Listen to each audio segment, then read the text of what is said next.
J'ai toujours cru qu'un père, c'est comme le chêne dans le jardin. On peut grimper dessus, s'y accrocher, parfois même l'oublier. Mais il reste là, solide, à protéger la maison.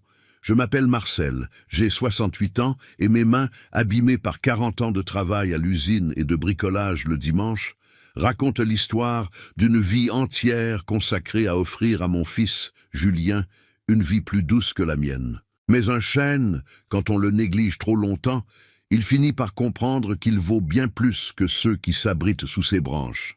C'était le 23 décembre.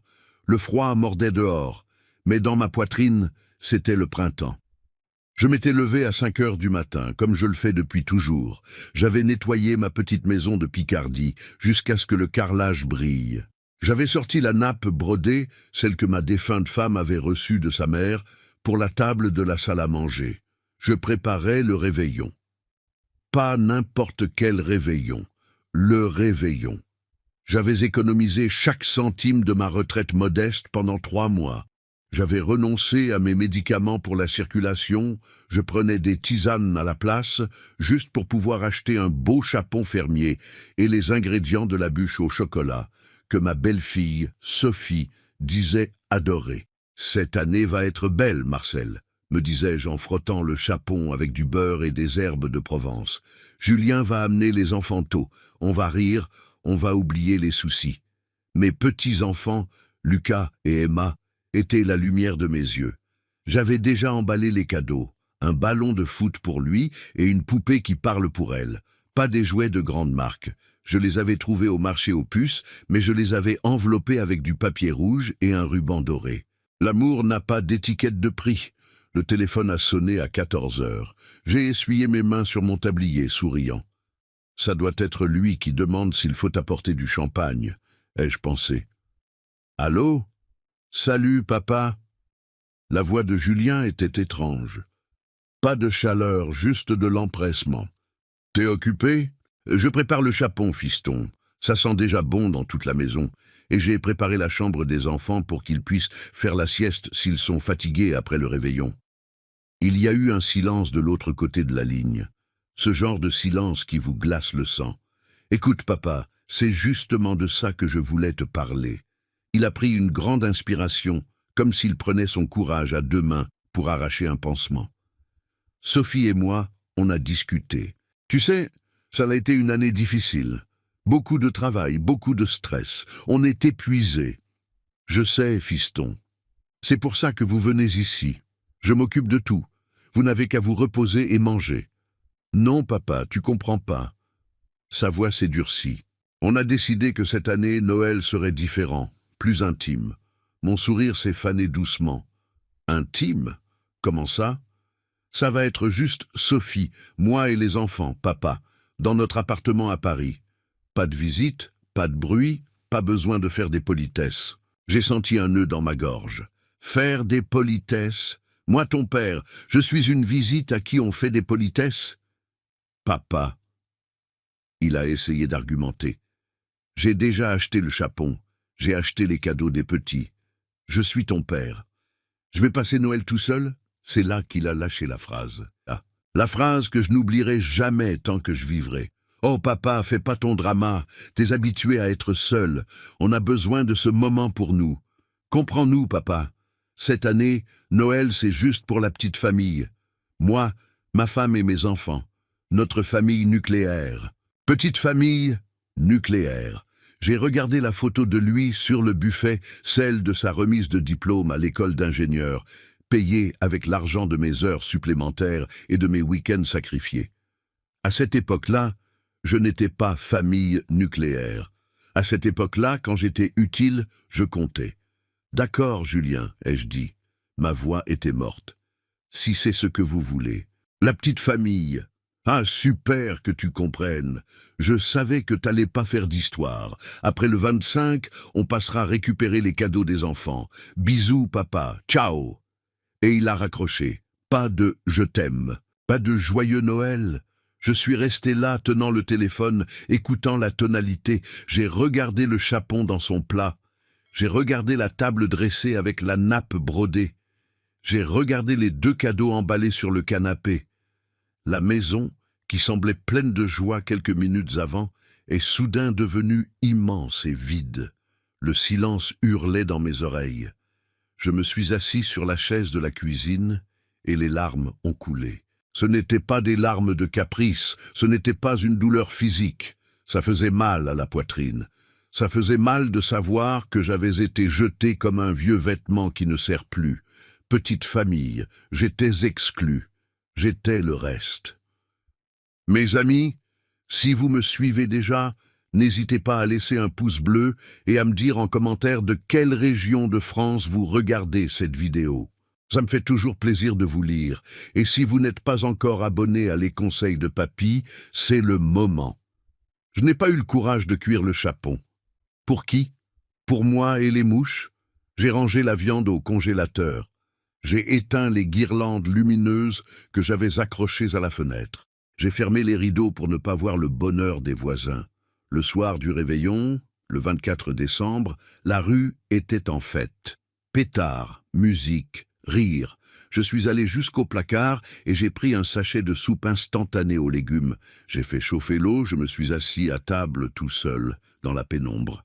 Pendant que j'avalais cette soupe fade, ravalant mes larmes avec les vermicelles mous, j'ai pris mon téléphone, je suis allé sur les réseaux sociaux, ceux que ma voisine m'a appris à utiliser. Je suis allé sur le profil de Julien.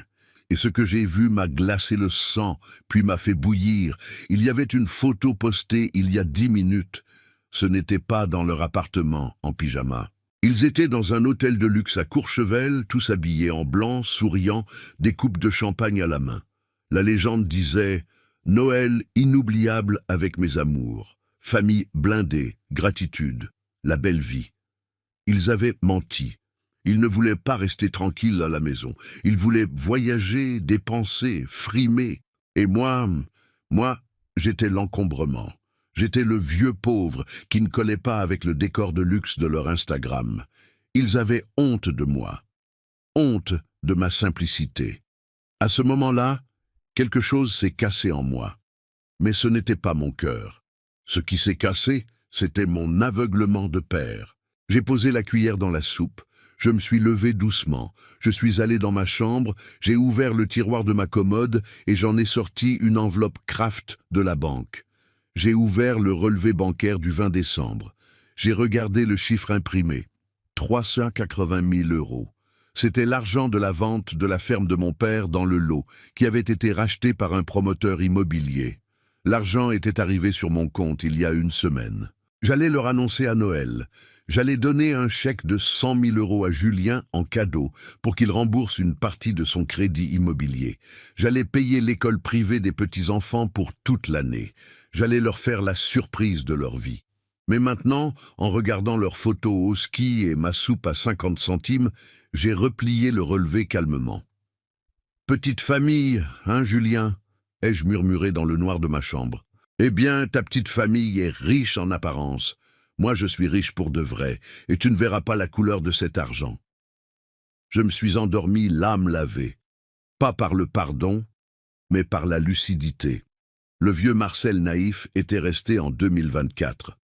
Janvier est passé lentement. Ils ne sont pas venus chercher les cadeaux. Ils ont dit qu'ils étaient trop occupés. Je savais qu'ils profitaient de la vie, dépensant ce qu'ils avaient et ce qu'ils n'avaient pas. J'ai continué ma routine. Messe le dimanche, marcher le samedi, bricolage dans le garage. Mais maintenant, je marchais la tête haute. J'avais un secret de 380 000 €. C'est début février que leur château de cartes s'est effondré.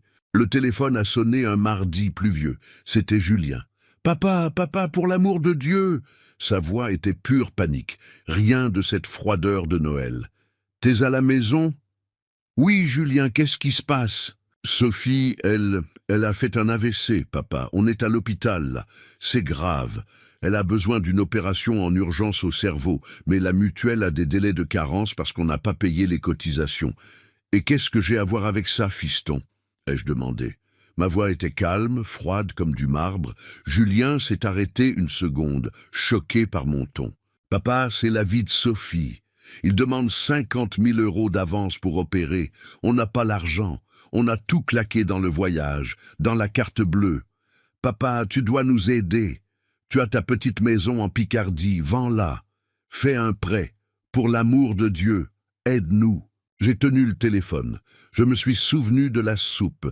Je me suis souvenu de la photo à Courchevel. Je me suis souvenu de la petite famille.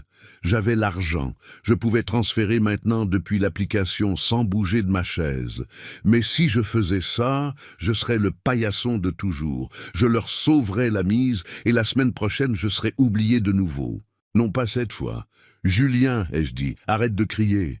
Papa, elle va mourir, viens me chercher, je vais à l'hôpital. Tu vas payer? Tu as de l'argent? Je vais à l'hôpital, ai-je répété sans rien promettre. Et Julien? Quoi? Viens avec la voiture normale, pas avec cette berline allemande de luxe, parce que si je vois cette voiture, je ne monte pas. J'ai raccroché. Je suis allé devant le miroir. J'ai passé un peigne dans mes cheveux blancs. J'ai mis mon plus beau costume, un costume gris, sobre mais impeccable. J'ai pris ma sacoche en cuir, celle de mon père. Dedans, le relevé bancaire et mes lunettes. Je n'allais pas là-bas comme un grand-père inquiet. J'allais là-bas comme le banquier, comme le maître de leur destin.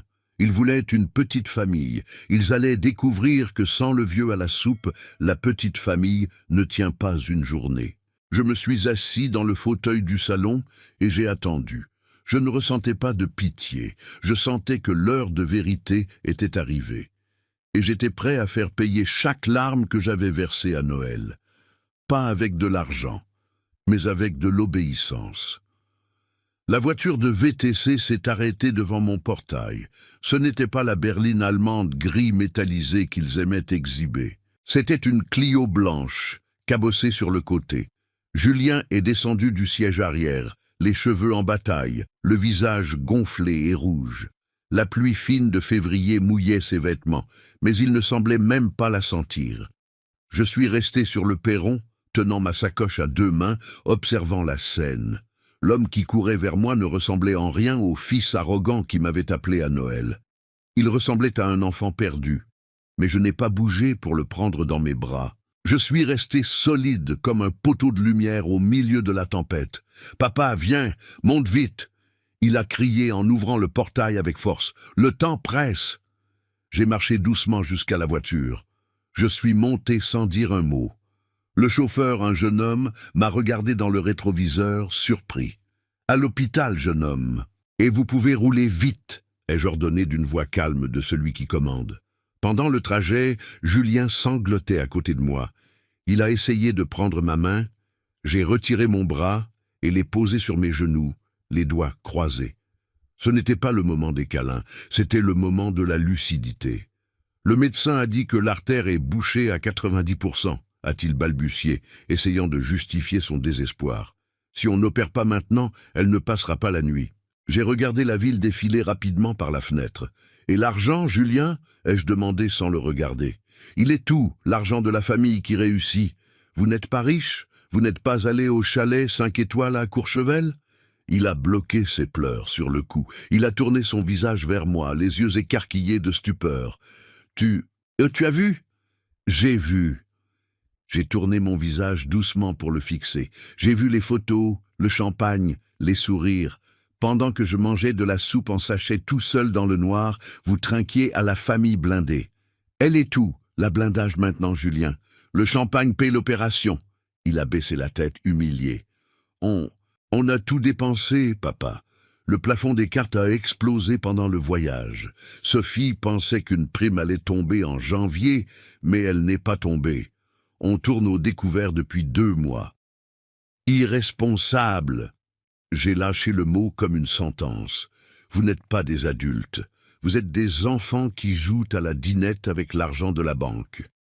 La voiture a freiné à l'entrée des urgences. Le chaos de l'hôpital privé était chic, mais l'odeur de mort et de peur est la même partout, que ce soit à l'hôpital public ou à la clinique des riches. Julien a couru vers l'accueil. Je l'ai suivi, à mon rythme, le dos droit. La réceptionniste, une jeune femme en uniforme impeccable, a regardé Julien avec cet air de « Je suis désolé, mais sans argent, il ne se passe rien ». Monsieur Julien, comme je vous ai dit, le service financier n'a pas autorisé l'hospitalisation sans le dépôt préalable pour le matériel. Votre mutuelle est suspendue pour défaut de paiement de la dernière mensualité. Mais c'est une urgence, Julien a crié en tapant sur le comptoir. Vous ne pouvez pas la laisser mourir. Nous avons stabilisé la patiente aux urgences, monsieur, mais l'opération qui est la procédure définitive nécessite la régularisation. Ce sont 48 500 €. Julien s'est tourné vers moi, il tremblait de la tête aux pieds. « Papa, s'il te plaît, tu as dit que tu venais aider. Tu peux trouver cet argent? Vendre la maison du lot? Faire un emprunt? Pour l'amour de Dieu, aide-moi. » J'ai regardé mon fils.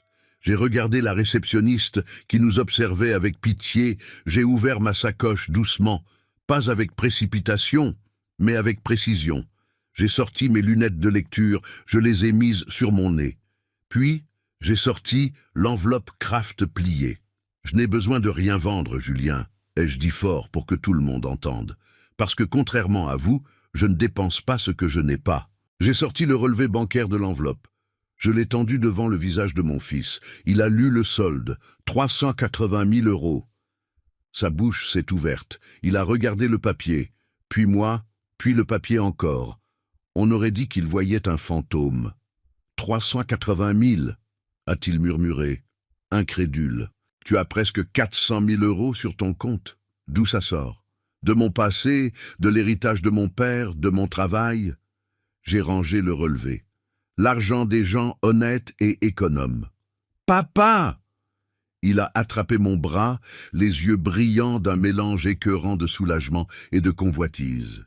Dieu merci. Paix, papa, paix maintenant. Sophie est en train de mourir. J'ai tiré mon bras avec force, me libérant de lui. Je ne suis pas ton distributeur automatique, Julien. Le silence à l'accueil a été absolu. Même le téléphone a cessé de sonner. Quoi? Il a bégayé. Papa, tu vas la laisser mourir avec tout cet argent en poche? Par vengeance? À cause de Noël? Ce n'est pas de la vengeance, c'est du commerce, ai-je dit froidement. Je vais payer, mais j'ai des conditions. N'importe quoi. Je fais n'importe quoi. Parfait. Je me suis tourné vers la réceptionniste. Mademoiselle, pouvez-vous émettre la facture ou me donner les coordonnées pour le virement? Je vais payer comptant. Pendant que la jeune femme tapait nerveusement, je me suis retourné vers Julien et j'ai pointé mon doigt vers son visage. Écoute bien, Julien. Je vais sauver la vie de ta femme, mais à partir du moment où mon argent quitte mon compte pour entrer dans celui de cet hôpital, votre vie financière m'appartient. Comment ça? A-t-il demandé, confus et effrayé. C'est fini la fête, c'est fini le chalet, c'est fini le luxe. Je vais payer l'opération, mais le trou que vous avez creusé ne s'arrête pas là. Vous devez des charges de copropriété, vous devez des mensualités de voiture, vous devez l'école des enfants. Il a hoché la tête en pleurant. Alors je vais prendre le contrôle, ai-je déclaré. Je vais auditer les comptes de ton foyer. Je vais voir chaque centime qui entre et qui sort. Et si je trouve une dépense superflue, un café à 5 €, je vous lâche sur le champ. Compris? Compris, papa. Tu vas nous aider à nous organiser? Je ne vais pas aider, Julien. Je vais commander, ai-je corrigé sèchement. Et il y a encore une chose. Quoi? Sophie va avoir besoin de soins post-opératoires. Une infirmière à domicile, c'est cher. Vous n'avez pas d'argent. Donc je vais m'installer dans votre appartement à Paris. Ses yeux ont sauté de leurs orbites. Toi, vivre chez nous? Mais on n'a pas de chambre d'amis aménagée. Sophie aime son intimité, La petite famille. C'est fini, Julien. Ai-je coupé avec impatience. Je viens là-bas. Je m'installe dans la chambre qu'il faudra, même si c'est le salon. Je vais surveiller sa récupération et je vais surveiller où mon argent est dépensé. Si tu ne veux pas, pas de problème. Je garde mon argent, je prends un taxi et je rentre chez moi manger ma soupe. Le choix est tien, le cerveau est celui de ta femme. Julien a regardé vers la porte des urgences où les médecins s'affairaient. Il m'a regardé, moi, debout là comme une statue de pierre. Il n'avait pas le choix. Son orgueil était coincé par mon compte en banque. D'accord, a-t-il baissé la tête, vaincu. D'accord, papa, comme tu veux. Parfait. Je me suis tourné vers le comptoir. Vous pouvez me passer le terminal, mademoiselle? Par carte. J'ai payé les 48 500 € sans que ma main tremble. J'ai pris le reçu, je l'ai plié avec soin et je l'ai rangé dans mon portefeuille à côté du relevé. Ce petit papier jaune n'était pas qu'un reçu. C'était l'acte de propriété de leur âme. Maintenant, assieds-toi là et prie, ai-je ordonné à Julien en montrant les chaises en plastique dur. Parce que le côté financier, je l'ai réglé. Le côté vie, c'est entre les mains de Dieu. Et si elle survit, elle va devoir se confronter à moi. Je me suis assis sur la chaise à côté, mais j'ai gardé une distance. J'ai croisé les jambes. Pendant qu'on attendait, Julien pleurait doucement, envoyant des messages sur son téléphone, probablement en mentant à ses amis riches, disant que tout était déjà réglé. Moi, je n'ai pas pleuré. Je suis resté à regarder le plafond blanc, pensant à la stratégie. Je venais de dépenser presque 50 000 €. Ça faisait mal. Ça faisait mal parce que j'avais sué pour économiser ça. Mais pour la première fois de ma vie, je ne me sentais pas victime. Je me sentais le maître du jeu. Ils croyaient que j'étais le papy démuni qui mendiait une place à table pour Noël. Ils allaient découvrir que j'étais l'investisseur majoritaire de leur vie. Et un investisseur ne demande pas de câlin. Un investisseur exige des résultats. Mes amis, cette histoire vous touche? Alors n'oubliez pas de vous abonner à Les Conseils de Papy si ce n'est pas déjà fait. Un petit pouce bleu, ça m'encourage à continuer ces récits. Et dites-moi en commentaire, est-ce que Marcel a raison de réagir comme ça? Quand le médecin est apparu, 4 heures plus tard, suant et fatigué, Julien a couru vers lui. « Docteur, tout s'est bien passé. Elle est forte, mais son cerveau a beaucoup souffert. Le stress et la mauvaise hygiène de vie ont failli la tuer. La récupération va être longue et rigoureuse. Pas d'effort, pas de nervosisme, alimentation contrôlée. Si elle sort des clous, elle y passe. » Julien a soupiré de soulagement et m'a regardé, espérant un câlin de célébration. Je suis resté assis. J'ai juste hoché la tête pour le médecin. « Merci, docteur, ai-je dit. Ne vous inquiétez pas. Les clous, c'est moi qui vais les tracer. » Je me suis levé, j'ai lissé mon pantalon. « Julien, donne-moi les clés de l'appartement maintenant. Mais je vais rester ici avec elle en soins intensifs. »« Tu restes ?»« Moi, je dois voir l'état du terrain avant de commencer l'intervention. Je vais chercher mes affaires chez moi et je vais chez vous. »« Mais papa, l'appartement est en désordre. La femme de ménage n'est pas venue cette semaine. Encore mieux, j'ai souri sans montrer les dents. Comme ça, je vois la vérité toute nue. Donne-moi les clés. » Il a sorti le trousseau de clés de sa poche et me l'a tendu. Sa main tremblait en lâchant le métal dans ma paume. Il savait qu'il livrait le contrôle de son sanctuaire. « Ah, et Julien ?»« Oui. »« Ce chapon de Noël ?» ai-je demandé. « Quoi, le chapon ?» Je l'ai jeté. Mensonge. Je l'avais mangé tout seul petit à petit pendant la semaine, célébrant ma propre compagnie. Mais je voulais qu'il ressente la perte. Chez moi, on ne garde pas les restes de ceux qui ne respectent pas. J'espère que chez toi, il y a de la vraie nourriture, parce qu'à partir de demain, c'est moi qui fais les courses. Je suis sorti de l'hôpital, j'ai appelé mon propre taxi et je suis rentré chez moi faire ma valise. Pendant que je pliais mes vêtements simples, j'ai senti une force nouvelle dans mes bras. Ce n'était pas de la colère. La colère passe. C'était de l'autorité. J'allais dans l'appartement de luxe, mais pas comme une visite indésirable. J'allais comme l'administrateur, le PDG de cette faillite morale et financière. Il voulait une petite famille. Eh bien, maintenant, la famille avait un chef de famille, et l'exécution silencieuse de mon plan ne faisait que commencer. La clé a tourné dans la serrure, avec un clic doux. J'ai poussé la lourde porte en bois laqué, et je suis entré dans le sanctuaire de la petite famille. L'appartement sentait la lavande artificielle et la climatisation, même sans personne. C'était un de ces endroits qui ressemblent à une couverture de magazine. Canapé beige clair sur lequel personne ne peut s'asseoir pour ne pas le salir. Tapis moelleux, une télévision de la taille d'un mur. Tout très beau, tout très froid. Pas un seul cadre, avec une photo de famille, juste des tableaux abstraits qui ne disent rien. J'ai fermé la porte derrière moi. Le silence était absolu. Très bien. ai-je murmuré en posant ma vieille valise sur le parquet qui brillait comme un miroir. Voyons ce que cette belle coquille cache. J'ai commencé mon inspection, pas comme un père curieux, mais comme quelqu'un qui évalue une entreprise en faillite. Je suis allé directement à la cuisine. Elle était moderne, comme on dit. Un îlot en marbre au milieu, des placards miroirs, un réfrigérateur américain à 2 portes avec distributeur de glaçons sur le devant. J'ai ouvert le réfrigérateur. Ce que j'ai vu était le portrait de la misère déguisée en luxe. Il y avait des bouteilles de vin blanc, des pots d'olive importés, des fromages avec des noms que je ne savais même pas prononcer, mais qui avaient déjà les bords durs et verdâtres. Il y avait des restes de sushis dans des boîtes en plastique. Il y avait des pots de sauce, toutes prêtes, pleines de conservateurs, mais pas une feuille de salade, pas un litre de lait, pas un fruit frais. C'était un frigo de gens qui mangent dehors et qui n'utilisent la cuisine que pour prendre des photos. Du poison, ai-je décrété. Tout ça, c'est du poison. J'ai cherché sous l'évier et j'ai trouvé un rouleau de sacs poubelles noirs, ceux de 100 litres. J'ai commencé le ménage sans pitié. J'ai pris les fromages chers et moisis, poubelle. J'ai pris les sauces pleines de sel qui bouchent les artères, poubelle. J'ai pris les restes de nourriture périmée, poubelle. J'ai ouvert le placard, paquet de biscuits chics, chocolat, chips, tout à la poubelle.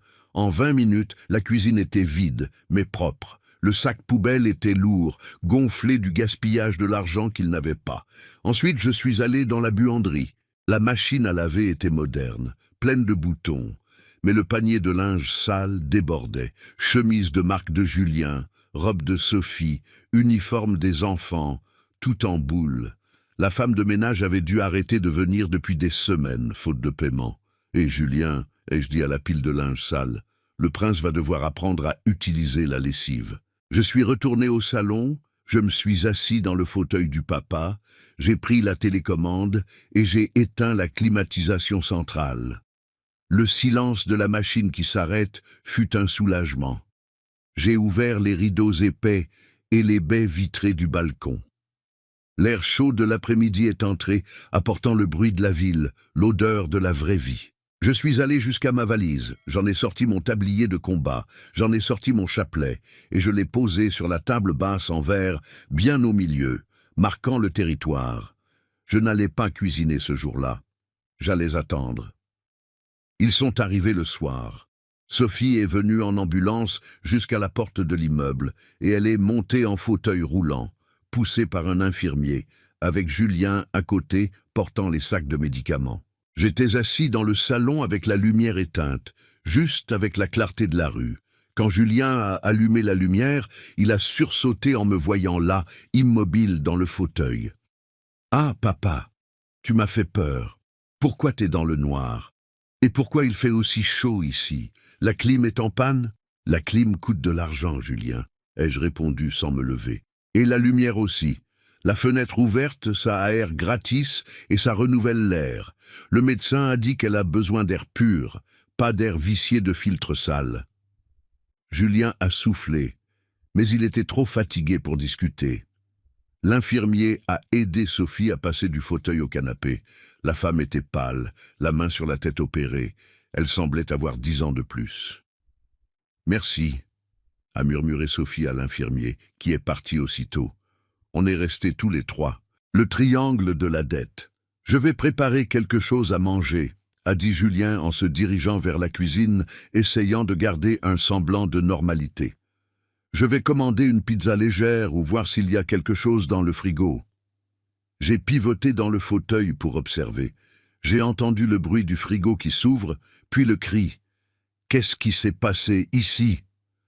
Julien est revenu dans le salon, les yeux exorbités. « Papa, où sont les choses du frigo? Où est mon brie? Où est le pâté aux truffes qu'on a rapporté du voyage? Le frigo est vide. » J'ai jeté, ai-je répondu calmement. « Jeté ?» Il avait l'air d'avoir une attaque. « Papa, ça a coûté une fortune.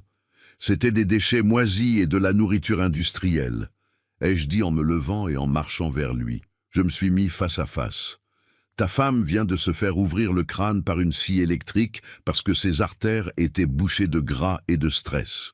Tu voulais lui donner du pâté aux truffes pour l'achever et hériter des dettes plus vite? Julien a ouvert la bouche, mais aucun son n'est sorti. La logique était brutale. Et la pizza non plus, ça ne va pas arriver. Ai-je continué. La pizza, c'est du sel, de la graisse et ça coûte 25 €. Mais on doit manger quelque chose, a-t-il crié, désespéré par la faim et la colère. On va dîner quoi? Du vent? J'ai apporté ma gamelle. J'ai montré la cuisine. Il y a du riz, des lentilles et un pot-au-feu que j'ai fait hier. C'est dans un Tupperware sur le plan de travail. Je réchauffe pour vous. Du pot-au-feu, a gémi Sophie depuis le canapé. Marcel, je déteste le pot-au-feu. Je l'ai regardé. Ton cerveau adore le pot-au-feu, Sophie. Et à partir d'aujourd'hui, c'est ton cerveau qui commande ton estomac, pas ta gourmandise. Je suis allé à la cuisine, j'ai réchauffé la nourriture au micro-ondes, le seul appareil que j'ai approuvé. J'ai servi 3 assiettes. Je les ai posées sur la table. Venez. Sophie a dû être aidée pour marcher jusqu'à la chaise. Julien s'est assis à table avec une mine dégoûtée. Ils ont mangé en silence. La nourriture était bonne, assaisonnée avec de l'ail et des oignons véritables. J'ai vu Julien racler son assiette malgré lui. La faim est le meilleur des assaisonnements. Quand ils ont fini, Sophie a repoussé son assiette. Bon, demain je vais au supermarché regarnir les stocks. Je vais acheter des trucs sains promis. Du saumon, des asperges, du quinoa. J'ai ri. Un rire sec, court. Avec quel argent, Sophie? Je passe la carte bleue. Le mois a tourné, il doit y avoir un peu de plafond de libéré. Donne-moi la carte, et celle de Julien aussi. Quoi? La carte? Elle m'a regardé comme si je lui demandais son bras. Papa, arrête ça. Tu nous traites comme des enfants. Parce que vous agissez comme des enfants. Ai-je tapé du poing sur la table. Les assiettes ont vibré. Vous me devez 50 000 €. Vous devez à la banque. Vous devez aux charges de copropriété. Vous devez à l'école des enfants. Et tu veux acheter du saumon et des asperges. Tu sais combien ça coûte le kilo de saumon? Sophie a croisé les bras, provocatrice. Je ne vais pas manger des sardines, Marcel. J'ai un certain niveau de vie. Tu avais un niveau de vie, ai-je corrigé. Maintenant, tu as un niveau de dette. Et tant que vous me devrez de l'argent, le niveau, c'est le mien. Riz, lentilles, œufs, poulet et légumes de saison. Et pas de marque. Julien, plus raisonnable ou plus effrayé par la mort, a sorti son portefeuille de sa poche avec difficulté. Il en a tiré 2 cartes noires, des cartes premium, avec des miles et du prestige. Il les a posées sur la table et les a poussées vers moi. « Tiens, Marcel, Sophie a raison, on ne peut pas payer la facture le mois prochain. »« Julien !» Sophie a couiné, trahi. « Tu lui donnes nos cartes? Donne-les, Sophie !» a-t-il dit, épuisé. « C'est fini, la fête est finie. » Sophie a pleuré de rage, a sorti sa carte de son sac à main de marque et l'a jetée dans ma direction. La carte a heurté ma poitrine et est tombée par terre. Je n'ai pas bronché. Je me suis baissé doucement. Mon dos m'a fait mal, mais je n'ai rien montré. J'ai ramassé la carte par terre. Parfait. Je suis allé à la cuisine. J'ai pris les ciseaux à découper le poulet. Devant eux, j'ai coupé les 3 cartes en petits morceaux. Le plastique dur qui craquait a été le seul son dans la pièce. Demain matin, ai-je annoncé en jetant les morceaux à la poubelle. Je vais au marché avec mon argent et je rapporte ce qu'il faut. Et toi, Julien, comment tu vas travailler? Je prends la voiture, a répondu Sophie en se mouchant. Il prend l'Audi. L'Audi ne va pas sortir du parking demain, Sophie. Comment ça? J'ai appelé mon neveu Thierry. Il a une concession de voiture d'occasion. Il passe demain à 9 h évaluer l'Audi. Julien s'est levé d'un bond. Tu vas vendre ma voiture sans ma permission? La voiture est au nom de Sophie. Ai-je montré ma belle-fille qui avait la tête basse. Et Sophie a besoin de calme pour ne pas mourir. Les dettes enlèvent le calme. Cette voiture vaut combien? 50 000? 60 000? 65 000 à l'Argus, a corrigé Sophie indignée. Parfait. 65 000 €. J'ai fait le calcul de tête. Ça rembourse ce que vous me devez pour l'opération. Ça paie les charges en retard. Ça paie l'école des enfants. Et il reste encore de quoi vivre quelques mois sans crever de faim. C'est la seule solution. Je n'accepte pas, Sophie a crié. C'est ma voiture. C'est la seule belle chose que j'ai. Tu veux m'humilier, tu veux me voir dans la boue. Je me suis approché d'elle. Je me suis mis tout près. J'ai senti l'odeur du parfum cher qu'elle portait encore, mélangée à la sueur de la journée stressante. L'humiliation, Sophie, ai-je dit tout bas en murmurant.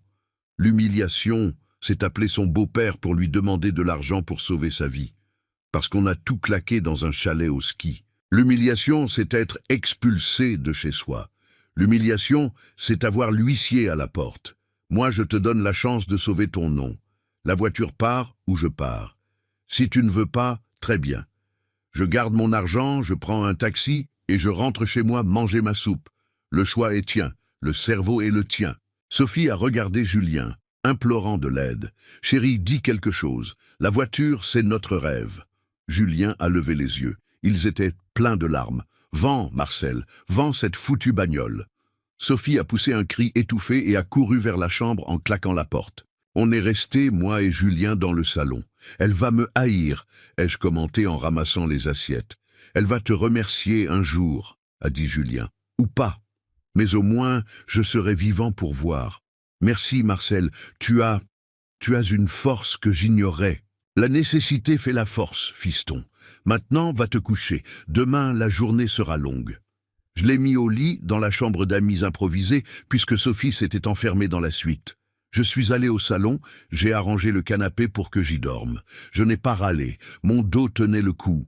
Avant de me coucher, j'ai vu une pile de courriers sur le meuble de l'entrée. C'étaient des lettres, qu'ils n'ouvraient même plus par peur du contenu. Factures, relevés, publicités. Ma curiosité d'auditeur a parlé plus fort. J'ai pris la pile, j'ai commencé à ouvrir une par une. Facture d'électricité en retard, avis de coupure.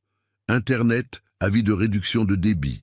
École des enfants, lettre de relance amiable. Mais la dernière lettre était différente. Elle avait un en-tête lourd. Elle venait d'un cabinet juridique immobilier. J'ai ouvert l'enveloppe avec précaution. J'ai lu l'en-tête. Mise en demeure extrajudiciaire de consolidation de la propriété fiduciaire. Mes lunettes ont glissé sur mon nez. J'ai lu la suite. Suite au non-paiement des échéances du crédit immobilier concernant les mois d'octobre, novembre et janvier, le bien sera mis aux enchères publiques dans un délai de 30 jours. Mes mains ont tremblé. Je pensais que le problème, c'était la voiture, les cartes, le train de vie. Mais non, le trou était bien plus profond. Il n'était pas propriétaire de cet appartement. La banque l'était.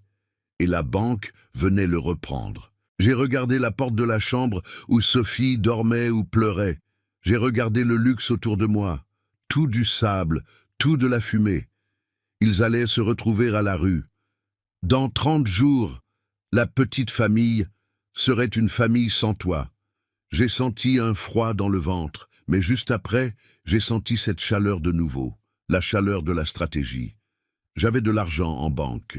J'avais 330 000 € restants après l'opération.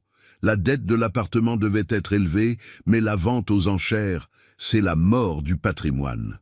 Si je laissais aller aux enchères, il perdrait tout. Si je payais les mensualités en retard, je ne ferais que jeter de l'argent dans un sac percé parce qu'il retarderait encore. Non, j'avais besoin d'un coup décisif, un coup de maître. J'ai plié la lettre et je l'ai rangée dans la poche de mon pyjama. Demain, ai-je murmuré au plafond en staff. Demain, Sophie va perdre la voiture, mais elle va découvrir que la voiture est le moindre de ses problèmes. Et moi, je vais faire le plus gros achat de ma vie. J'ai éteint la lumière. Le vieux Marcel, le naïf, aurait prié Dieu de l'aider. Le Marcel de fer a prié en remerciant pour l'opportunité. Demain, je ne serai plus un invité. Demain, je commencerai le processus pour devenir le propriétaire de tout.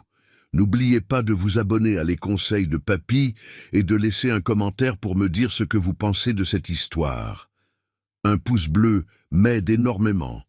Et dites-moi de quelle ville vous regardez cette vidéo, j'adore savoir d'où viennent mes fidèles abonnés. Je me suis réveillé avec le bruit de la pluie fine qui battait contre la baie vitrée du balcon. Il était 5 heures du matin. Dormir sur le canapé d'un appartement de luxe n'est pas confortable. mais la douleur dans mon dos était moindre que le mal de tête que Sophie et Julien allaient avoir dans quelques heures. Je me suis levé en silence. La maison dormait encore. Je suis allé à la cuisine. J'ai préparé mon café fort dans le filtre en tissu que j'avais apporté dans ma valise, parce que le café de machine à capsule a un goût de plastique et un prix d'or. Pendant que l'odeur du café envahissait cette cuisine stérile, je relisais la lettre de mise en demeure de la vente aux enchères. 180 000 €. C'était le montant pour solder l'arriéré, les pénalités, les intérêts et empêcher la reprise du bien par la banque. Le délai expirait dans 48 heures. Si je ne faisais rien, vendredi, il serait à la rue. L'huissier viendrait, changerait la serrure, et adieu le balcon avec vue sur Paris. J'ai mis la lettre dans la poche de mon tablier, j'ai préparé la table du petit déjeuner. Du pain que j'avais acheté la veille et gardé dans un sac plastique pour qu'il ne durcisse pas, du beurre et du café noir. Pas de jus d'orange en brique, pas de charcuterie hors de prix. À cette heure, la sonnette a retenti. C'était Thierry, mon neveu, ponctuel comme une horloge. J'ai ouvert la porte. « Salut, tonton Marcel, je viens pour la caisse. »« Que Dieu te bénisse, mon garçon. La clé est là. » J'ai pris la clé de l'Audi sur le comptoir. À ce moment-là, Sophie est sortie de la chambre. Elle avait le visage gonflé d'avoir pleuré toute la nuit. Elle portait un peignoir en soie qui devait coûter plus que ma retraite. « Thierry est déjà là ?» a-t-elle demandé, la voix cassée. « Déjà? Et il va emmener la voiture? » ?»« Déjà. Et il va l'emmener. » Sophie a couru vers le balcon. Elle a regardé en bas, vers la rue, où la voiture gris métallisée était garée. « C'est mon bébé », a-t-elle sangloté. « J'ai tellement travaillé pour cette voiture. »« Tu as travaillé pour payer les intérêts, Sophie, » ai-je corrigé sèchement. « La voiture n'a jamais été à toi, elle était à la banque. Et maintenant, elle va servir à boucher le trou que vous avez creusé. Thierry, tu peux y aller. » Thierry a pris la clé, un peu gêné par les pleurs de sa cousine par alliance, et il est descendu. Sophie est restée sur le balcon à regarder la voiture partir. Quand les feux arrière ont disparu au coin de la rue, elle s'est effondrée par terre, pleurant comme si elle avait perdu un enfant. Je ne suis pas allé la consoler. Je suis resté à table à boire mon café. « Viens manger, Sophie. Ventre vide ne tient pas debout, et aujourd'hui, tu vas avoir besoin de force. » Elle s'est relevée, a essuyé son visage avec le dos de la main et est venue à table. Elle s'est assise avec rage. Julien est apparu peu après, marchant doucement, se tenant la poitrine par réflexe. « La voiture est partie » a-t-il demandé. « Partie » a répondu Sophie sèchement. « Mon père l'a vendue. Content maintenant ? On est des piétons. On est des payeurs de dettes. On est des survivants » a corrigé Julien en s'asseyant. « Merci, Marcel, l'argent tombe quand ? Demain, 55 000 €. C'est ce que Thierry a réussi à négocier pour une vente rapide. »« Parfait, » Sophie s'est animée un peu. « 55 000 €. Ça permet de te rembourser les 50 000 de l'opération, de payer l'école des enfants, les charges en retard. Et il reste encore 5 000 pour souffler un peu, non ? On n'est pas si mal. On s'achète une petite voiture d'occasion, après, et je l'ai laissé faire ses plans. Je l'ai laissé construire son petit château de sable dans sa tête. Quand elle a fini de parler, souriante d'un faux espoir, j'ai sorti la lettre de ma poche. J'ai posé l'enveloppe sur la table. Le papier a claqué avec un bruit sec sur le bois. « C'est quoi ça ?» a demandé Julien en fronçant les sourcils. « C'est arrivé hier. C'était dans la pile de courrier que vous cachez derrière le vase du salon. » Julien a pris le papier. Il a lu. La couleur a quitté son visage si vite que j'ai cru qu'il allait refaire un infarctus là, sur place. « Mon Dieu !» a-t-il murmuré. « C'est pas possible. »« Quoi, Julien ?» Sophie a arraché le papier de ses mains. Elle a lu, ses yeux ont parcouru les lignes juridiques. Enchères, expulsion, dette totale. Sophie a lâché le papier comme s'il brûlait. « Non, c'est pas possible. Julien, tu as dit que tu avais renégocié. » J'ai essayé. Julien s'est pris la tête dans les mains. Mais il voulait un apport énorme. J'ai cru que j'allais avoir la prime. J'ai parié que ça passerait. « Le temps !» Sophie a crié. « Le délai expire demain. Demain, Julien, ils vont prendre l'appartement. » Elle a regardé autour d'elle, les murs décorés, le plafond travaillé. La panique était réelle. Marcel, elle s'est tournée vers moi. Cette fois, il n'y avait plus d'arrogance, il y avait de la terreur. Marcel, on va être expulsés. Tu dois nous aider. J'ai pris une gorgée de café. L'argent de la voiture, 55 000 €. Ça ne couvre pas ça. La dette de la saisie, c'est 180 000. Sans compter les frais. Il manque 125 000 juste pour commencer à négocier. Et l'argent de la voiture ne tombe que demain. Les enchères ferment le système ce soir, à minuit. Tu as de l'argent ? Sophie a attrapé ma main, renversant un peu de mon café. Tu as 300 000 € sur ton compte. Paie, Marcel, paie aujourd'hui. Je te rembourserai après, je le jure. Pour l'amour de Dieu, c'est le toit de tes petits-enfants. Je l'ai regardé dans les yeux. Cette main qui serrait la mienne, cette main avec les ongles faits et les bagues en or. Lâche ma main, Sophie. Elle a lâché, effrayée. Tu veux que je paie 180 000 € aujourd'hui pour sauver votre appartement ? Oui, c'est un prêt. On te paie des intérêts. Vous ne payez même pas les charges de copro, Sophie. Vous n'avez pas de crédit. Vous n'avez pas de parole, ai-je dit calmement. Si je paie cette dette, je me retrouve sans capital. Je dépense presque tout ce que j'ai. Et vous ? Vous restez propriétaire de l'appartement. Vous continuez à jouer aux riches. Et moi, je reste sans ma sécurité. Mais tu es son père. Un père fait des sacrifices. Un père élève son enfant pour le monde, pas pour être un parasite. Je me suis levé de table. Je ne vais pas payer votre dette. Sophie s'est mise à pleurer bruyamment, un sanglot moche de désespoir. Julien pleurait silencieusement, vaincu. « Alors c'est ça ?» a murmuré Julien. « On va se retrouver à la rue. On va tout perdre. » Je suis resté debout, les regardant tous les deux. C'était le moment, la carte finale. Je n'ai pas dit que j'allais vous laisser à la rue, ai-je dit. J'ai dit que je n'allais pas payer votre dette. Ils ont levé les yeux, confus. Comment ça ? J'ai une proposition commerciale. Je suis allé jusqu'à ma sacoche et j'ai sorti un bloc-notes et un stylo. Je vais à la banque aujourd'hui. Je vais solder cette dette intégralement. 180 000 €. Je vais purger l'hypothèque sur le bien. Oh Marcel, merci. Sophie allait se lever pour m'embrasser. Assieds-toi, ai-je crié. Je n'ai pas fini. Elle s'est rassise, tremblante. Je vais payer, mais en échange, je veux l'acte de propriété. Silence. L'acte de propriété ? A demandé Julien. Oui, je ne vais pas prêter d'argent. Je vais acheter votre appartement. Je paye la dette de la banque et vous transférez la propriété à mon nom. L'appartement devient à moi. À Marcel Durand. Sophie est devenue rouge de colère. C'est aberrant. Cet appartement vaut 800 000 €. Tu veux l'acheter pour 180 000 €. C'est du vol. Tu veux voler ta propre belle-fille. L'appartement vaut 800 000 s'il est sans dette, Sophie, ai-je répondu du tac au tac. Aujourd'hui, il vaut 0 pour vous, parce que demain la banque le prend. Si la banque le prend, elle le vend à n'importe quel prix aux enchères pour couvrir la dette, et vous sortez sans rien. Rien, pas un centime. J'ai respiré profondément et j'ai continué, implacable. Ma proposition est la seule qui vous laisse un toit. J'achète l'appartement, je solde la dette, le bien devient mon patrimoine. En échange, je vous laisse continuer à habiter ici. Comme locataire, a demandé Julien. Comme invité, ai-je corrigé. Parce qu'un locataire a des droits. Des invités qui se conduisent mal, on leur demande de partir. Vous ne paierez pas de loyer, vous paierez seulement les charges de copropriété et les factures de consommation.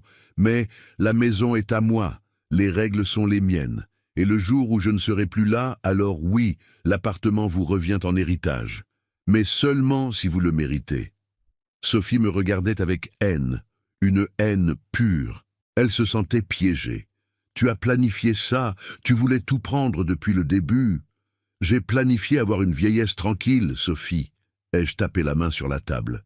C'est vous qui avez planifié le désastre en vivant d'apparence. Je vous offre le salut. C'est à prendre ou à laisser. Si vous ne voulez pas, je garde mon argent, je rentre chez moi en Picardie et vous attendez l'huissier demain. Décidez maintenant. J'ai regardé l'horloge au mur. La banque ouvre dans 30 minutes. J'ai besoin de la réponse. Julien a regardé sa femme. Sophie, signe. Julien, tu vas la laisser prendre notre maison. On a déjà perdu la maison, chérie. Réveille-toi. Julien a crié, la veine du cou saillante. Mon père a raison, c'est la seule chance de ne pas finir sous un pont. Accepte. Ravale ta fierté et accepte. Sophie a encore pleuré, elle a marmonné des insultes à voix basse, mais elle savait qu'elle n'avait pas le choix. « D'accord », a-t-elle murmuré. « D'accord. Achète cette foutue baraque. Je n'ai pas souri, je n'ai pas fêté ça. J'ai juste hoché la tête. Parfait. Prenez les documents. On va chez le notaire et à la banque. » Les heures suivantes ont été bureaucratiques et tendues. On est allé à la banque. Le conseiller m'a regardé de travers quand j'ai demandé à faire le paiement de la mise en demeure judiciaire de 180 000 € au comptant, mais l'argent était là. J'ai viré. La sensation de voir mon solde passer de 330 000 à 150 000 € a été physique. Un coup de poing à l'estomac. C'était la sueur de mon père, la sueur de ma vie. Mais quand j'ai pris le reçu de solde, j'ai senti le poids du pouvoir. De là, on est allé chez le notaire. On a fait un compromis de vente et une cession de droit. L'avocat du notaire, un ami de Julien, m'a regardé avec respect. Il a compris qui sauvait qui. Sophie a signé le document en pleurant de rage. Julien a signé avec soulagement. J'ai signé avec fermeté. Marcel Jean Durand. Quand on est sorti de l'étude, il était déjà tard. Le soleil se couchait. On est rentré à l'appartement. On est entré dans le salon, le même salon qu'hier, les mêmes meubles, mais l'énergie était différente. Sophie s'est jetée sur le canapé, épuisée. « Voilà Marcel, satisfait? La maison est à toi. Tu es le patron maintenant. » Je suis resté debout au milieu du salon, tenant le dossier avec les documents. « Ne m'appelle pas patron, Sophie. Respecte-moi comme ton beau-père et comme le propriétaire de la maison où tu vis par faveur. » Je suis allé jusqu'au balcon avec vue sur Paris. J'ai ouvert la baie vitrée. Le vent du soir est entré. Et j'ai encore une nouvelle, ai-je dit en regardant la ville illuminée. « Quoi encore ?» a demandé Sophie, déjà à bout de force. « L'argent de la voiture qui tombe demain, 55 000 €. Oui, au moins ça il nous reste. Il ne vous reste rien. » Je me suis retourné vers eux. Cet argent arrive sur mon compte. « Quoi ?» Sophie s'est levée. « Tu as déjà pris la maison. Tu veux l'argent de la voiture aussi ? J'ai dépensé 180 000 € aujourd'hui, plus 50 000 de l'opération. Total, 230 000 € investis en vous. L'argent de la voiture va éponger cette dette.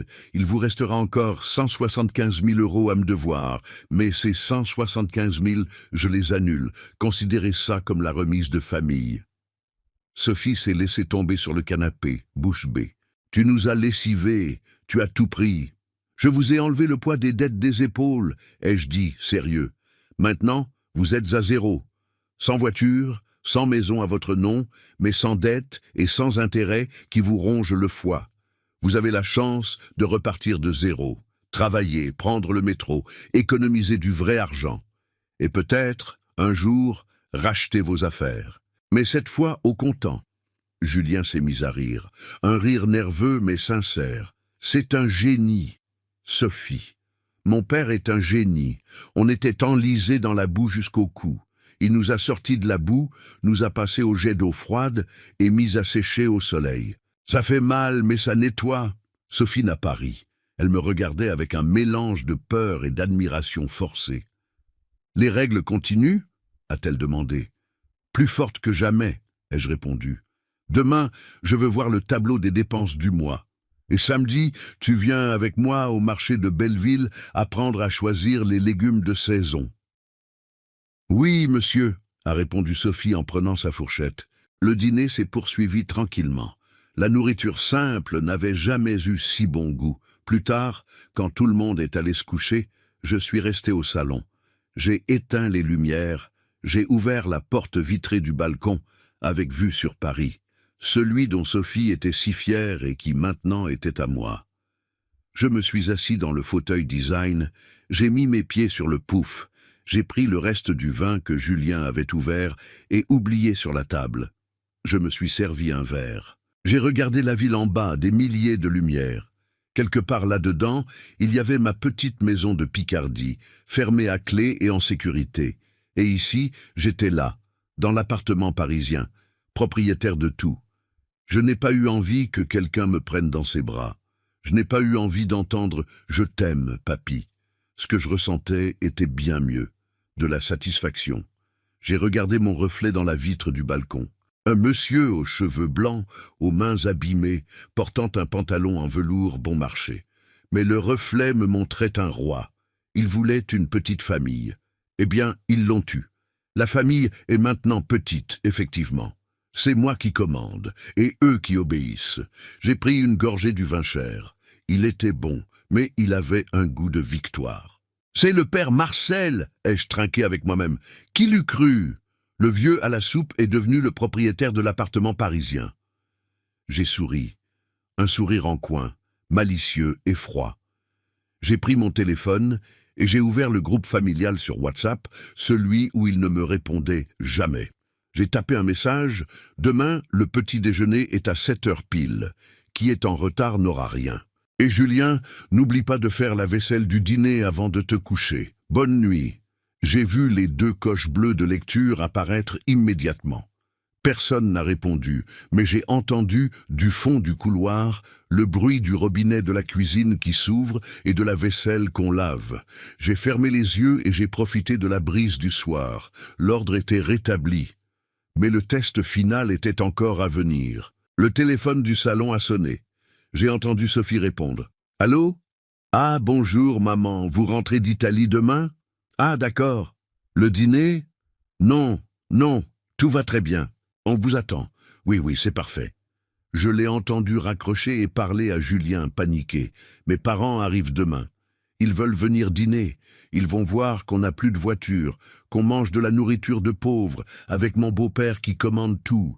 Ma mère va me détruire. » J'ai souri dans le noir de ma chambre. Ah, Madame Madeleine et Monsieur Henri, les vrais riches. Ceux qui ont humilié Sophie toute sa vie avec leur sophistication poussant ma belle-fille à avoir honte de ses propres origines. Ils venaient dîner, pensant trouver la famille qui réussit. Ils ne savaient pas qu'ils allaient trouver le père Marcel, et j'avais une réception très spéciale prévue pour eux. Il n'y aurait pas de risotto au homard. Il y aurait la réalité. Et j'avais hâte de voir leur tête quand ils découvriraient qui était le vrai propriétaire de l'appartement. Le jour du dîner s'est levé, avec une tension qui semblait couper la peau. Sophie marchait dans l'appartement comme une poule affolée, traînant ses pantoufles, les yeux gonflés d'avoir tant pleuré pour la perte de la voiture et de la maison. Julien, au moins, semblait résigné. Qui échappe à la mort apprend à apprécier l'air qu'il respire, même si l'air est dans un appartement qui n'est plus à lui. Et moi, j'étais à la cuisine en train d'éplucher des pommes de terre. « Marcel, qu'est-ce que tu vas faire ?» Sophie est entrée dans la cuisine en se rongeant les ongles. « Mes parents arrivent à 20 heures. J'avais pensé commander ce rôti de bœuf qu'ils aiment. »« Tu n'as pas de carte bleue pour commander quoi que ce soit, Sophie ?» ai-je répondu, sans quitter la pomme de terre des yeux. « Et je ne vais pas dépenser mon argent pour de la nourriture de restaurant cher, destinée à des gens qui ne se sont même pas donné la peine d'appeler quand leur gendre était en soins intensifs. » Mais Marcel, c'est Monsieur Henri et Madame Madeleine. Ils ont le palais fin. Je ne peux pas servir n'importe quoi. On va servir du bœuf bourguignon, du riz blanc bien cuit, des haricots verts et une salade de mâche. Du bœuf bourguignon ? Sophie a failli tomber. De la nourriture de bistrot. Marcel, ils reviennent d'Italie. Ils mangent du carpaccio et des pâtes fraîches. Eh bien, aujourd'hui, ils vont manger ce qu'on leur sert, ai-je dit fermement. C'est de la viande mijotée, mais dans mes mains, elle vaut celle d'un grand chef. Et s'ils se plaignent, le quick est au coin de la rue. Sophie est sortie en soufflant, mais elle a obéi. Elle n'avait pas le choix. Elle savait que j'avais la clé du coffre et l'acte de propriété du toit au-dessus de sa tête. À 19h30, Julien est apparu dans le salon, habillé d'une vieille chemise, mais repassée. « Marcel, a-t-il commencé, un peu gêné, mon beau-père, il est un peu difficile. Il va poser des questions sur l'entreprise, sur l'argent. Laisse-le poser ses questions, Julien. La vérité est un remède amer, mais elle guérit. Le mensonge est doux, mais il fait pourrir les dents. Aujourd'hui, on arrache les dents pourries de cette famille. À 20 heures pile, la sonnette a retenti.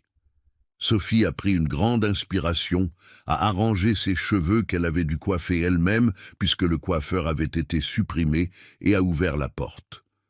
Le parfum de Madame Madeleine est entré avant elle. Une odeur forte sucrée de choses importées.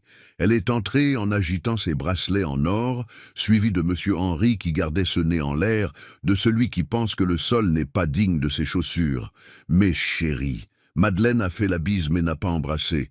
Elle a fait des bisous dans le vide. Vous nous avez manqué. Le voyage était divin. Vous devez voir les photos. Ah, Julien, tu as une mine affreuse, mon fils. C'était quoi cette indisposition dont on a parlé dans le groupe? C'était un infarctus, belle maman. J'ai failli mourir. Mon Dieu! Crache par terre pour conjurer le sort. Madeleine a agité la main. Mais c'est passé, non? Tu es à la maison. Tu vas bien. Henri, où est le vin qu'on a rapporté? Henri a tendu une bouteille à Sophie. Un grand cru.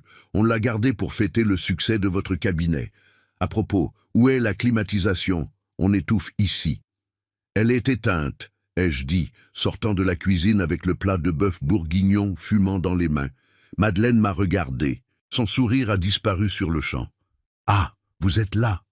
a-t-elle dit avec ce ton de mépris poli. « Sophie, tu as fait venir ton beau-père pour aider au ménage. Quelle bonne idée! C'est tellement difficile de trouver une femme de ménage de confiance de nos jours. » Le silence dans la pièce a été mortel. Sophie est devenue blanche. Julien a baissé la tête. J'ai posé le plat sur la table calmement. Je me suis essuyé les mains sur le tablier. « Bonsoir, Madame Madeleine. Monsieur Henri, ai-je dit en les regardant dans les yeux. Asseyez-vous, le dîner est servi. » Le dîner? Henri a regardé le plat de bœuf bourguignon comme si c'était de la nourriture pour chien. « Du ragoût? Sophie, ma chérie, on pensait qu'on allait manger ce poisson que tu fais d'habitude. Assieds-toi, Henri. » Ma voix n'était pas une invitation, c'était un ordre. Ils se sont regardés, choqués par mon audace. Mais la faim et le choc les ont fait s'asseoir. Je me suis assis en bout de table, la place de Julien, la place d'honneur. « Servez-vous » ai-je ordonné. Ils se sont servis de petites portions en fronçant le nez. Alors, Henri a essayé de lancer la conversation en m'ignorant. « Julien, j'ai vu que la place au parking est vide. Tu as envoyé l'Audi chez le carrossier. Tu l'as fait blinder ?» Julien a arrêté sa fourchette en l'air. Il m'a regardé, j'ai continué à manger tranquillement. « Je l'ai vendu, beau papa. »« Vendu ?» Henri s'est étranglé avec la pomme de terre. Comment ça, vendu? Cette voiture était le symbole de ta réussite. Vous la changez pour un modèle supérieur, une Porsche? Non, monsieur. On l'a vendue pour payer des dettes. Des dettes? Madeleine a lâché ses couverts. Le bruit du métal sur l'assiette a été fort. Quelle dette? Vous gagnez des fortunes. Sophie passe son temps à poster des sacs, des voyages. Qu'est-ce qui se passe? On a fait faillite, maman. Sophie a parlé, la voix tremblante mais décidée. On est ruiné, les cartes ont explosé, la banque est venue réclamer, l'école des enfants est en retard. Le voyage à Courchevel, c'était tout à crédit. On n'avait pas un euro en poche. Henri est devenu rouge de colère, pas d'inquiétude, de colère. « Comment osez-vous » a-t-il sifflé. « Comment osez-vous entacher le nom de la famille? J'ai toujours dit que vous deviez maintenir le standing, l'apparence. C'est un comportement d'incapable. Et pourquoi ne nous avez-vous pas demandé de l'aide? Parce que vous étiez en Italie à poster des photos de champagne, a explosé Julien. Et quand Sophie a appelé pour demander du secours pour l'infarctus, votre téléphone était éteint. On était en vacances, s'est défendue Madeleine. Et un infarctus? Enfin, il y a la mutuelle. La mutuelle était suspendue faute de paiement. Je suis intervenu. Ma voix a coupé la discussion comme un rasoir. Ils avaient besoin de 50 000 € pour l'opération sur le champ. Content. Sinon Julien mourrait sur la civière. Henri s'est tourné vers moi furieux. « Et vous, qu'est-ce que vous avez à voir là-dedans? Vous êtes venu donner votre avis sur le malheur des autres? Je suis venu payer la facture que vous n'avez pas payée, ai-je répondu. J'ai payé l'opération. J'ai payé l'hôpital. J'ai payé l'infirmière. » Madeleine a ri. Un rire nerveux et moqueur. Vous? Avec quel argent? Votre retraite? Ne me faites pas rire, monsieur Marcel. 50 000 euros, c'est de l'argent de grande personne. J'ai ouvert ma sacoche qui était accrochée à ma chaise. J'en ai sorti le compromis de vente de l'appartement et le reçu de solde de la banque. Je les ai jetés sur la table, juste devant l'assiette de bœuf bourguignon de monsieur Henri. Lisez, ai-je dit. Henri a pris les papiers. Il a ajusté ses lunettes de vue. À chaque ligne qu'il lisait, sa main tremblait davantage. C'est impossible, a-t-il bégayé. Solde de crédit immobilier, transfert de propriété, Marcel Jean Durand. Il a levé les yeux, blême. Vous avez acheté leur appartement? J'ai acheté. La banque allait le saisir hier pour dette de 180 000 euros. Je suis allé là-bas, j'ai tout soldé comptant et j'ai fait transférer l'acte à mon nom. L'appartement m'appartient, du sol au plafond, des murs aux meubles. Tout ce que vous voyez ici est à moi. L'appartement est à vous? Madeleine a demandé, la voix s'éteignant. À moi, du premier au dernier centimètre carré. Tout ce que vous voyez ici est à moi. Henri a lâché le papier. Il a regardé son gendre avec dégoût. Tu as vendu ta maison à ton beau-père? Tu es devenu un parasite chez ton beau-père? Julien, tu n'as pas honte? J'avais honte quand je devais à la banque, beau papa, a répondu Julien. Maintenant, j'ai un toit. Marcel a sauvé ma famille. Il a fait ce que vous, avec tous vos millions, n'avez jamais fait. Il s'est occupé de nous. Il s'est occupé de tout prendre. Oui, Henri a tapé sur la table. C'est une escroquerie. Il a profité de votre fragilité.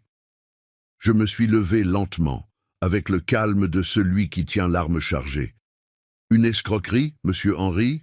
C'est élever un enfant pour qu'il soit inutile, et ensuite venir réclamer du succès, ai-je dit. Je n'ai rien pris. J'ai sauvé le patrimoine d'aller à volo. Et il y a autre chose. J'ai marché jusqu'à la baie vitrée et j'ai montré la vue sur la ville. À partir d'aujourd'hui, les règles dans cette maison ont changé. Ici, l'arrogance n'entre plus. Ici, le gaspillage n'entre plus. Et ici, les gens qui jugent selon ce qu'on a dans la poche n'entrent plus. Vous êtes les bienvenus pour rendre visite, pour voir les petits-enfants. Mais en tant que visiteurs, en respectant le propriétaire de la maison, et le propriétaire de la maison, c'est moi. Si vous n'aimez pas la nourriture, ou la chaleur, ou ma présence, la porte de la rue est la bienvenue. Madame Madeleine était bouche bée. Elle n'avait jamais, de toute sa vie de bourgeoise, été remise à sa place par quelqu'un qu'elle considérait comme inférieur. Henri s'est levé, ajustant sa veste. « Je ne vais pas rester ici à me faire insulter par ce monsieur. Viens, Madeleine. Sophie, quand tu auras retrouvé la raison, appelle-moi au bureau. » Sophie n'appellera personne, ai-je prévenu. Sophie va travailler, prendre le métro et économiser de l'argent pour payer ce qu'elle doit. Elle est maintenant une adulte, pas la petite fille à papa. Henri a soufflé et s'est dirigé vers la porte.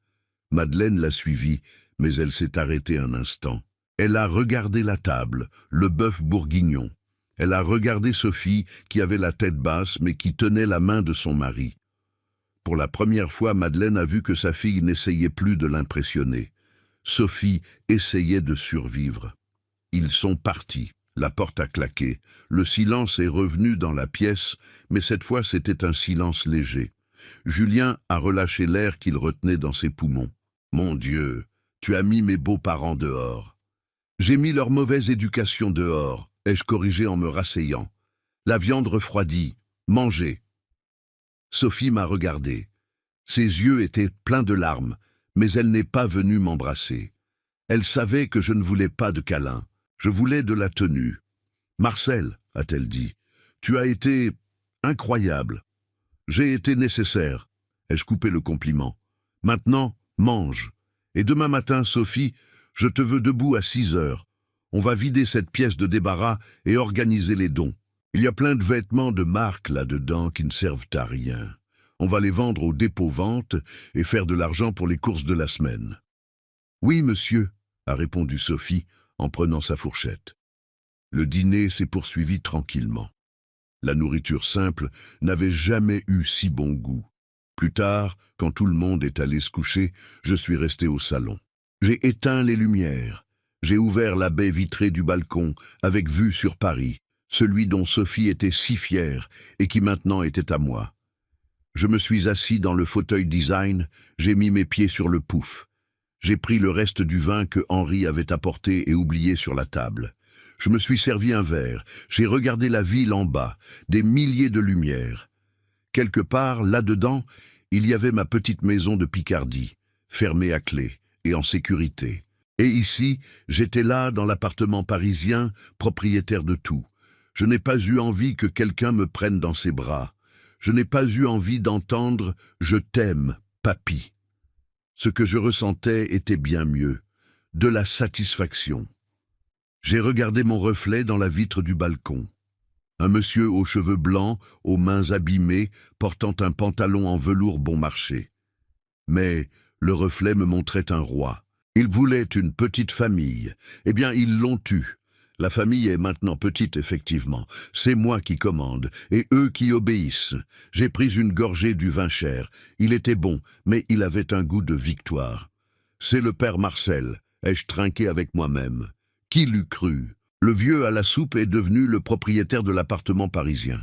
J'ai souri, un sourire en coin, malicieux et froid. J'ai pris mon téléphone et j'ai ouvert le groupe familial sur WhatsApp, celui où il ne me répondait jamais. J'ai tapé un message. Demain, le petit déjeuner est à 7 heures pile. Qui est en retard n'aura rien. Et Julien, n'oublie pas de faire la vaisselle du dîner avant de te coucher. Bonne nuit. J'ai vu les 2 coches bleues de lecture apparaître immédiatement. Personne n'a répondu, mais j'ai entendu, du fond du couloir, le bruit du robinet de la cuisine qui s'ouvre et de la vaisselle qu'on lave. J'ai fermé les yeux et j'ai profité de la brise du soir. L'ordre était rétabli. Mes amis, si cette histoire vous a touché, n'oubliez pas de laisser un pouce bleu et de vous abonner à Les Conseils de Papy, si ce n'est pas encore fait. Dites-moi en commentaire ce que vous pensez de Marcel. A-t-il eu raison d'agir ainsi ou est-il allé trop loin? Et surtout, dites-moi de quelle ville ou de quel pays vous regardez cette vidéo. J'adore lire vos messages. À très bientôt pour une nouvelle histoire sur Les Conseils de Papy. Prenez soin de vous et de vos proches.